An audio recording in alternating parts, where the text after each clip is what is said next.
요한계시록 14장까지 읽었습니다. 요한계시록은 신비한 책입니다. 신비하다고 하는 것은 이제 영적으로가 아니면 이해하기가 힘든 거죠. 육신적으로 전혀 받아들일 수가 없는 것입니다. 사도 요한도 환상 중에 신비한 하늘 천상의 세계, 앞으로 되어질 일들을 경험하고 기록한 것입니다. 하나님이 깨닫게 해주시는 것만큼만, 알게 해주시는 만큼만 알면 됩니다. 더 깊이 알려고 그렇게 쫓아다니거나 그럴 필요는 없다고 하는 것입니다. 대부분의 이단들이 다 이 요한계시록에서 나옵니다. 왜냐하면 어떤 것이 어떻게 이루어질는지 잘 모르기 때문에 그저 그 사람 나름대로 그 방식대로 그렇게 영적인 세계를 펼쳐나가기 때문에 그렇습니다. 사람들은 그런데 안 들었던 말, 신비한 말들을 전하면 귀가 쏠깃하고 거기에 빠져들어가는 경향이 있습니다. 그래서 그것을 전하는 사람들이 몰려오는 사람들을 보면서 이제 신적인 존재가 되죠. 교주가 되어버리고 맙니다. 그래서 다 타락해 가는 거죠. 요한계시록에서 나온 이단들이 얼마나 많은지 몰라요. 여호와의 증인도 또 신천지도 대부분 다 요한계시록에서 나온 이단들입니다. 어제 우리는 기도에 대해서 중요성을 한번 살펴봤습니다. 기도할 때에 천사들이 우리의 주위에 포진되어서 우리의 기도를 금양로 내지는 금대접에 담아가지고 하나님 보좌 금단에 갖다 펼친다. 기도할 때 반드시 천사들이 우리를 응원하고 도와주고 그 기도를 하나님 앞으로 운반한다. 5장 8절이나 8장 3절 4절에 나오는 그러한 말씀입니다. 11장 가겠습니다.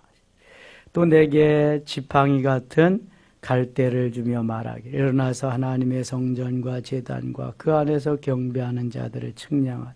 성전 바깥마당은 측량하지 말고 그냥 두라. 이것은 이방인에게 주었은즉 그들이 거룩한 성을 42달 동안 짓밟으리라. 내가 나와 두 증인에게 권세를 주리니 그들이 굵은 베옷을 입고 1260일을 예언하리라. 이 계시록에 나오는 모든 숫자들은 상징적인 것이라고 그랬습니다. 이 숫자에 매이면은 안 된다고 했습니다. 15절 가겠습니다. 15절. 일곱째 천사가 나팔을 불매 하늘에 큰 음성들이 나서 이르되 세상 나라가 우리 주와 그 위에 그리스도의 나라가 되어 그가 세세토록 왕노릇 하시리로다 하니 하나님 앞에서 자기 보좌에 앉아있던 24장로가 엎드려 얼굴을 땅에 대고 하나님께 경배하여 이르되 감사옵나니 옛적에도 계셨고 지금도 계신 주 하나님 곧 전능하시니여 친히 큰 권능을 잡으시고 왕노릇 하시도다.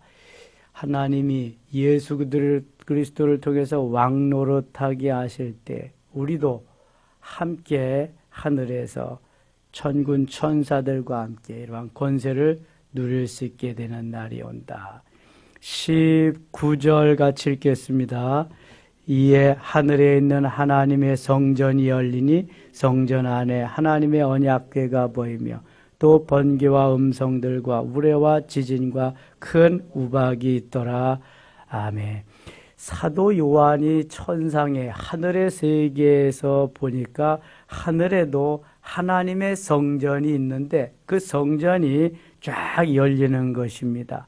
그 성전 안에 또 이 땅에서 있던 지성소에 있던 언약궤가 거기에 보이고 번개와 음성들과 우레와 지진과 큰 우박도 거기에 있는 것을 보게 되었습니다. 이 사도 요한이 천상의 하늘 세계에서 본 하늘의 성전입니다. 12장 가겠습니다. 하늘에 큰 이적이 보이니 해를 옷 입은 한 여자가 있는데 그 팔 아래에는 달이 있고 그 머리에는 12별의 관을 썼더라. 여기 해를 옷 입은 한 여자는 아브라함의 후손을 의미하기도 하고 교회를 상징하기도 합니다. 9절 가겠습니다. 9절. 큰 용이 내쫓기니 옛 뱀 곧 마귀라고도 하고 사단이라고도 하며 온 천하를 꾀는 자라.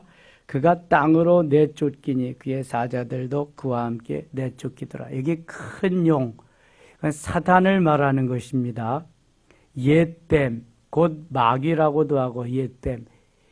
창세기 3장에서 아담과 하와를 유혹하던 그 사단을 옛 뱀이라고 말하고 있습니다. 용도 사단이고 옛 뱀도. 옛날에 우리 선조들은 구렁이가 이무기가 되고 그것이 용으로 승천한다고 그렇게 믿고 있었습니다. 이거 가상의 동물이죠. 중국에 가면 중국 사람들은 용의 그림들을 많이 그려놓고 그러죠. 대만, 중국 주로 그렇습니다. 이 사단을 상징하는 것입니다. 큰 용이 내쫓기니 옛 뱀 곧 마귀라고도 하고 사단이라고도 하며 그 영적인 어두운 영적 세계의 우두머리가 사단입니다. 천사가 타락해서 된 거죠. 영적인 존재입니다. 눈으로 보이지 않습니다. 우리 속에 주로 들어오는 걸 귀신이라고 하고요. 사단과 귀신 사이의 연락책을 마귀라고도 합니다. 사탄, 마귀, 귀신. 다 같은 어두운 세계, 어두움을 가져다 주는 이러한 영적인 존재들인데요. 이게 다 하나님을 부정하고 사단의 영적인 어둠의 세계를 지배하는 존재들을 가리키는 것입니다. 자, 다시 봅니다. 큰 용이 내쫓기니 옛 뱀 곧 마귀라고도 하고 사단이라고도 하며 온 천하를 꾀는 자라. 이게 아담과 하와도 유혹했죠. 꼬였습니다. 꾀는 자라. 그가 땅으로 내쫓기니 그의 사자들도 그와 함께 내쫓기리니. 이게 사단의 세력들이 이제 그때에는 다 발붙일 곳이 없어진다는 거죠. 내가 또 들으니 하늘에 큰 음성이 있어 이르되 이제 우리 하나님의 구원과 능력과 나라와 또 그의 그리스도의 권세가 나타났으니 우리 형제들을 참소하던 자 곧 우리 하나님 앞에서 밤낮 참소하던 자가 쫓겨났고, 이 참소하던 자들은 사단의 세력들을 의미하는 것입니다. 어두움의 세력들 다 이제 쫓겨난다. 11절 또 우리 형제들이 어린 양의 피와 자기들이 증언하는 말씀으로서 그를 이겼으니 그들은 죽기까지 자기들의 생명을 아끼지 아니하였도다. 순교의 정신으로 순교하기까지 그리스도를 전하면서 복음을 전하는 것입니다. 어린 양의 피와, 어린 양의 피는 예수 그리스도의 피, 그리스도의 보혈을 의미하는 것입니다. 우리는 다른 힘으로 할 수가 없어요. 예수의 피로, 그리스도의 피로 무장하고 예수의 피가 죄를 속하며 예수 그리스도의 피가 사단의 권세를 물리치게 되는 것입니다. 예수의 이름, 그리스도의 피, 그리스도의 보혈, 주의 보혈이 능력이 있습니다. 주의 보혈이 권세가 있습니다. 마가복음 5장에 보면은 혈루증 들은 여인이 내가 예수 그리스도를만 만나기만 해도 옷자락만 붙잡기만 해도 내 병이 나으리라 하면서 몰래 옆으로 가가지고 주님의 옷자락을 붙잡게 됩니다. 그 즉시로 혈루증이 멎은 줄 믿습니다.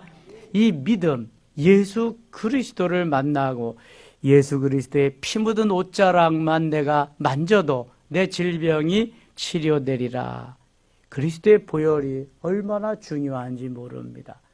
그 보혈과 함께 나의 믿음이 함께 작용하면서 역사가 일어나는 거죠. 생명을 아끼지 아니하면서 그리스도를 증거하고 복음의 증인이 된다는 것은 내가 그리스도의 보혈을 덧입고 예수 그리스도를 통해서 구원함을 받은 하나님의 자녀임을 증거하는 것입니다. 오순절 사건을 경험한 사람들은 그래서 자기의 생명을 조금 더 자기의 것으로 여기지 아니하고 모두 다 그리스도를 위해서 내어드리는 순교의 자리를 마다하지 않고 가게 되는 것입니다. 하나님이 순교할 기회를 주시면 순교하면 그 상급은 엄청난 것입니다. 가장 큽니다. 순교하기까지 순교하려는 마음을 가지고 신앙생활하면은 못할 것이 없습니다. 우리가 순교는 특별한 사람만 하는 거고 충성스럽게 일하는 건 어떤 큰 은혜 받은 사람만 하는 거라고 생각하면 안 되고요. 하나님의 자녀들은 예수 그리스도의 핏부림을 받고 구원함을 얻은 하나님의 백성들은 여기 생명을 아끼지 아니하였도다는 말씀과 같이 스데반 집사님과 같이 야고보 사도와 같이 후에 베드로와 같이 제자들과 같이 사도 바울과 같이 이 길을 가야 됩니다. 어차피 한 번 죽는 것은 정해진 것입니다. 그 후에는 심판이 있다. 히브리서 9장 27절입니다. 그래서 하루를 살도 행복하게 기쁘고 즐겁게 살아야 되고요. 이 생명 온전히 주님의 것이니까 언제라도 주님이 원하실 때 주님 앞에 드릴 수 있는 생명을 드린다고 한다면 다른 무엇을 못 드리겠어요? 아까운 것이 어디 있겠습니까? 이게 바로 은혜 받은 사람과 받지 못한 사람과의 차이죠. 다시 11절 같이 읽겠습니다. 또 우리 형제들이 어린 양의 피로와 자기들이 증언하는 말씀으로서 그를 이겼으니 그들은 죽기까지 자기들의 생명을 아끼지 아니하였도다. 아멘. 12절 그러므로 하늘과 그 가운데 거하는 자들은 즐거워하라. 그러나 땅과 바다는 화 있을진저 이는 마귀가 자기의 때가 얼마 남지 않은 줄을 알므로 크게 분내어 너희에게 내려갔음이라. 이제 사단 마귀의 어둠의 세력들이 발악을 하는 거죠. 자기의 때가 얼마 남지 않았으니까 마지막 최후의 힘을 쓰는 그러한 때를 말씀하고 있는 것입니다. 13장 가겠습니다. 내가 보니 바다에서 한 짐승이 나오는데 뿔이 10이요 머리가 7이라 그 뿔에는 10왕관이 있고 그 머리들에는 신성 모독하는 이름들이 있더라. 이 사단이 왕관을 쓰고 엄청난 세력을 지금 뽐내기 위해서 나타나는 것입니다. 그 뿔에는 10왕관이 있고 그 머리들에는 신성 모독하는 이름들이 있더라. 이 마지막 때 이러한 현상이 나타나. 내가 본 짐승은 표범과 비슷하고 그 발은 곰의 발 같고 그 입은 사자입 같은데 용이 자기의 능력과 보좌와 큰 권세를 그에게 주었더라. 16절 가겠습니다. 16절 그가 모든 자고 작은 자나 큰 자나 부자나 가난한 자나 자유인이나 종들에게 그 오른손에 이마에 표를 받게 하고 이마에 표를 받게 한다. 이마에 표를 받은 사람은 구원받은 사람일 수도 있고요. 그 다음에 짐승이 사단이 표를 준 그러한 구원받지 못한 사단의 후예들일 수도 있습니다. 17절 누구든지 이 표를 가진 자 외에는 매매를 못하게 하니 이 표는 곧 짐승의 이름이다. 그 이름의 수라. 18절 같이 읽어요. 지혜가 여기 있으니 총명한 자는 그 짐승의 수를 세어보라. 그것은 사람의 수니 그의 수는 666이니라. 계시록 7장 4절에 14만 4천 명의 입맞은 자가 나옵니다. 또 14장 1절이나 14장 3절에도 14만 4천 명의 입맞은 자가 나옵니다. 14만 4천 명. 너는 내 거야. 그리스도께서 딱 인쳐주는 하나님의 사람들입니다. 구원의 백성들입니다. 14만 4천 명에만 한정하지 않고 모두 구원받은 하나님의 자녀를 다 일컫는다고 그랬습니다. 반대로 여기 666은 짐승의 표를 받은 사람들입니다. 사단의 소속이죠. 사단의 후예들입니다. 18절 다시 봅니다. 지혜가 여기 있으니 총명한 자는 그 짐승의 수를 세어보라. 그것은 사람의 수니 그의 수는 666이더라. 그래서 이 666을 가리켜서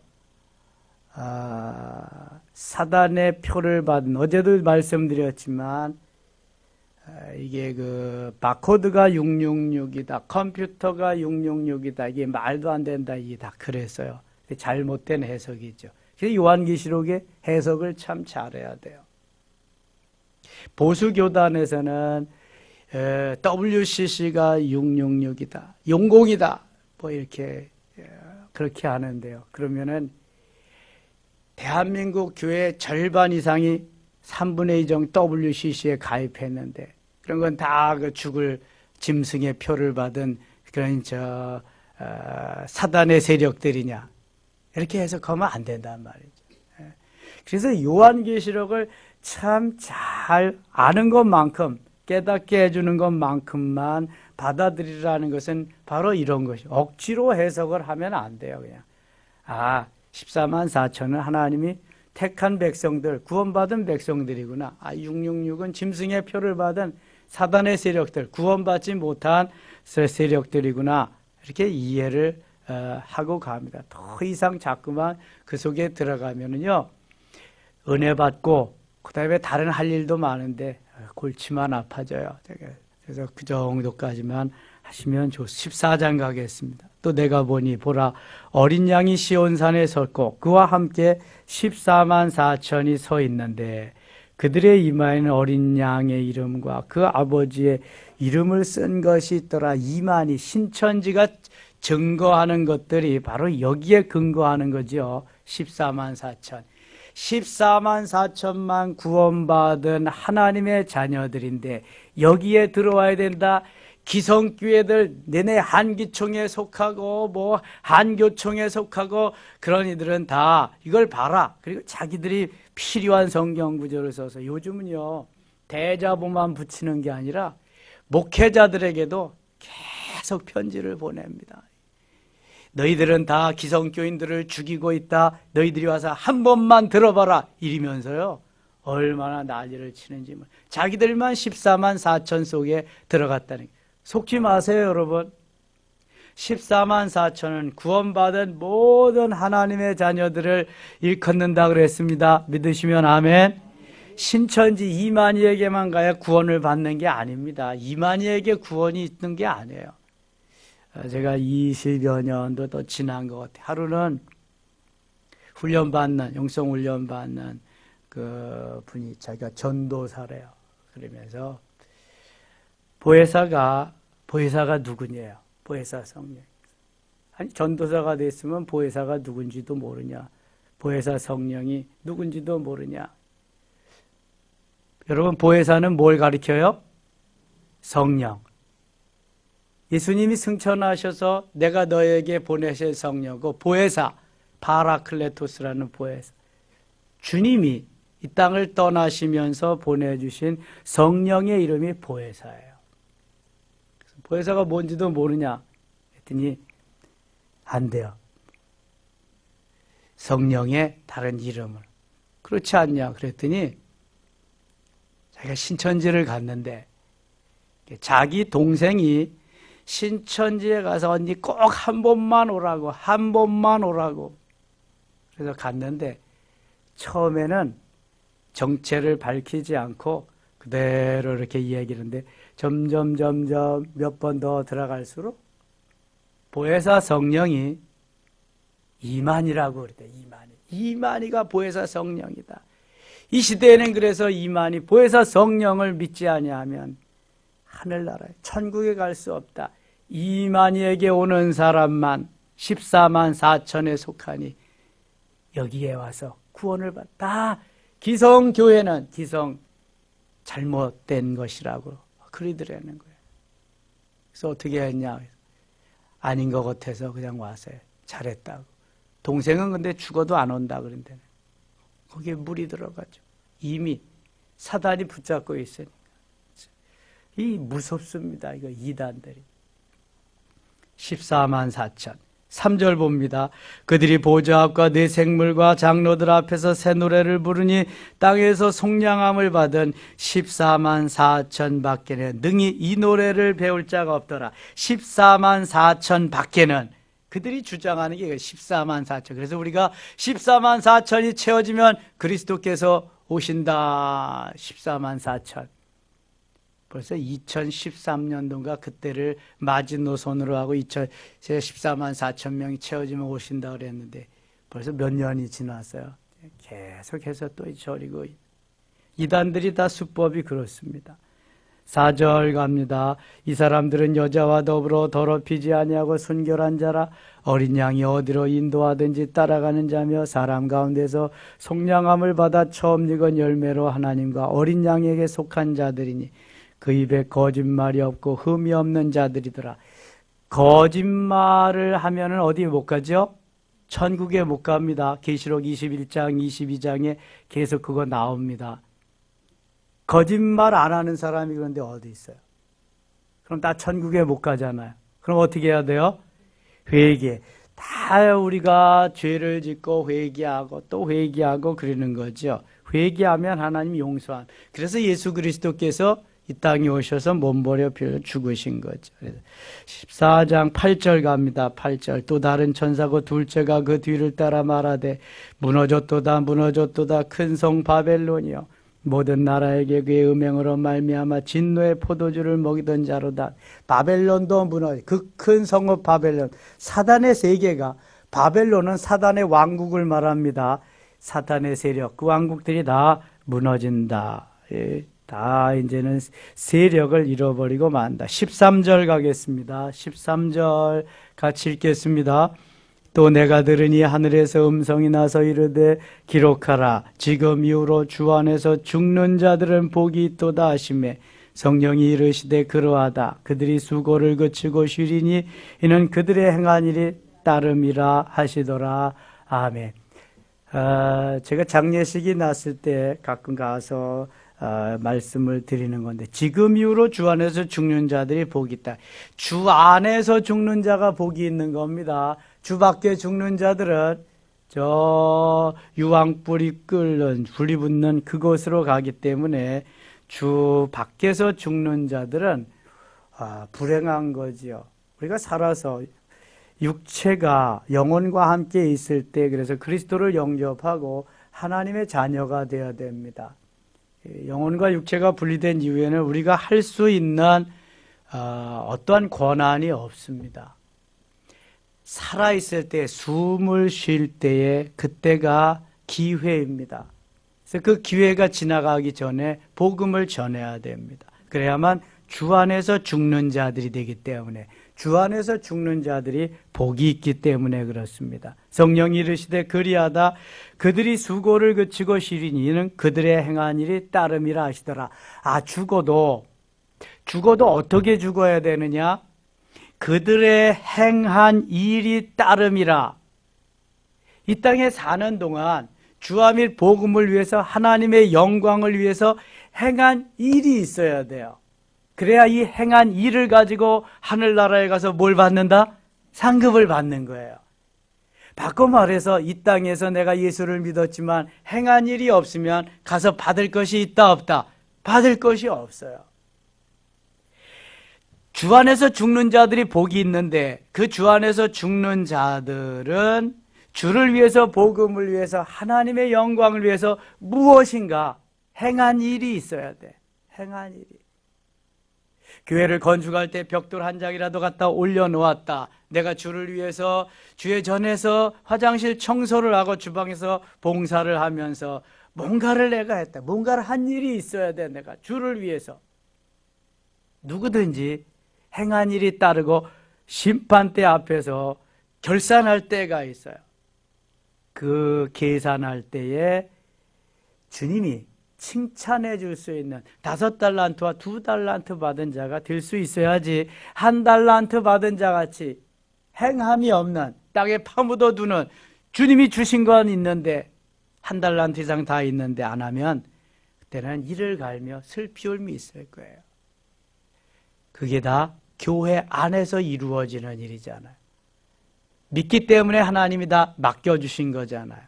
근데 교회 안에서 믿기 때문에 맡겨주셨는데도 행한 일이 없다.